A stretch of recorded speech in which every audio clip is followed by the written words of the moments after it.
নমস্কার, কেমন আছেন সবাই? আশা করি সবাই ভালোই আছেন। তো সকালের খাবার প্রস্তুতি চলছে। আজ যেহেতু শনিবার তাই নিরামিষ রান্নাবান্না সব কিছুই। প্রথমে পাঁপড়টা ভেজে তুলে রাখলাম, এদিকে মটর কলাইটা সেদ্ধ করে ঘুগনি বসিয়ে দিলাম। ওই টমেটো, আদা, কাঁচা লঙ্কা একসঙ্গে পেস্ট করে আর ধনে গুঁড়ো, জিরে গুঁড়ো, গরম মশলার গুঁড়ো এসব দিয়ে ঘুগনিটা করেছি। সঙ্গে গরম মশলা দিয়েছিলাম, কিছুটা ধনেপাতা কুচি দিয়ে এবার নামিয়ে নিলাম। তো নিরামিষ ঘুগনি বেশ এরকম করে ভালোই লাগে খেতে। তো মুড়ির সঙ্গে খাবো। তো দেখো, বাবা আর আমার হাজব্যান্ডের তিনজনের তিনটে থালিতে মুড়ি সাজিয়ে নিয়েছি। তো সকালে জলখাবারে আমরা মুড়িটাই পছন্দ করি। অনেকে ঘুগনির সঙ্গে লুচি, রুটি, পরোটা পছন্দ করে, কিন্তু আমাদের বেশিরভাগ মুড়িটাই খাওয়া হয়। বাঙালিরা কিন্তু মুড়িটাই বেশি পছন্দ করে, তাই না?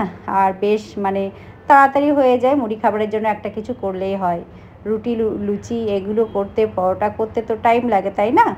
তো ছেলে তো এসব কিছুই খাবে না, ছেলেকে একটু বাটার টোস্ট করে দেব। তো দেখো, সকালের জলখাবার হয়ে গেছে খাওয়া। তারপরে তো আমাদের 1 কাপ করে দুধ চা লাগে। তো তিনজনে 3 কাপ দুধ চা করে নিয়েছি। আর সব থেকে বড় কাপটা কিন্তু আমার। এই দেখো, বড় কাপটা আমি নিয়ে বসে পড়েছি। তো এই চাটা কিন্তু আমি বেশ এনজয় করেই খাই। এই টাইমটা একটু বসি, নিজেকে একটু সময় দিই। তারপরে তো আবার রান্নাবান্না আছেই না, তাই না বন্ধুরা? নিজের জন্য কিন্তু কিছু সময় আমাদের বাঁচিয়ে রাখা উচিত। অন্যের জন্য তো আমরা করেই যাই, কিন্তু নিজের জন্য আমাদের কিছুই করা হয় না। তাই একটু আধটু সময় নিজের জন্য অবশ্যই বার করা উচিত আমাদের সকলের। তো দেখো, বেগুন ভাজা হয়ে গেল, সর্ষে ভেন্ডি করেছি, আর বিউলির ডালটা হালকা করে ভেজে নিচ্ছি, ওই ডাল হবে বলে। আর এইদিকে আলুটা হাফ বয়েল করে রেখেছি, পোস্ত করব। আজ যেহেতু শনিবার তাই নিরামিষ সব কিছু। নিরামিষের দিনে একটু পোস্ত হলে কিন্তু ভালোই হয়।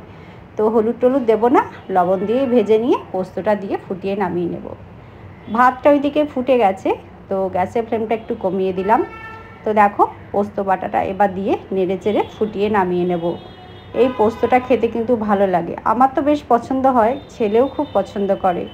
তো নিরামিষ বলে আজকে পোস্তটা করলাম।